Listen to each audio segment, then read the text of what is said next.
আপনারা সকলেই জানেন যে এই বাড়িটা একটা সেনা সদস্যের বাড়ি, নাম কাজল। তিনি ময়মনসিংহে চাকরি করেন। তিনি এক সপ্তাহ যাবৎ ছুটিতে আছেন এখানে। তো আমরা আজকে সকাল দুপুর 12টার দিকে খবর পাই যে এখানে একটি ঘটনা সংঘটিত হয়েছে। এরপর আমরা খুব দ্রুত এখানে রেসপন্স করি। রেসপন্স করার পর আমরা এসে একটা ঘরের যে চিত্র দেখতে পাই, সেখানে হচ্ছে দুটি বাচ্চা, একটা বাচ্চার বয়স 7 মাস ছেলে বাচ্চা, আর একটা মেয়ে বাচ্চার বয়স হচ্ছে 3.5 বছরের মতো, তাদের গলা কাটা। এবং আরেকজন তাদের মা যে তিনিও হচ্ছে গলায় কাপড় পেঁচানো অবস্থায়, ওড়না পেঁচানো অবস্থায় তিনি বিছানায় শুয়ে আছেন। আমরা এই অবস্থায় তাদেরকে দেখতে পাই।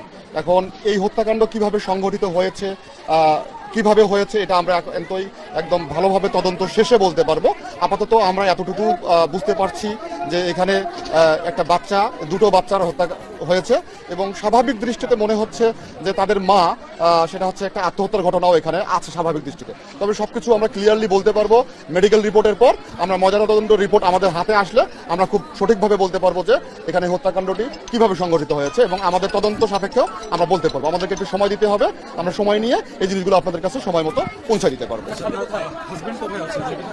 হাজব্যান্ড এই লাশ দেখার পর অসুস্থ হয়ে পড়ে, তিনি মেডিকেলে আছেন এবং সেখানে আমাদের পুলিশ হেফাজতে তিনি আছেন।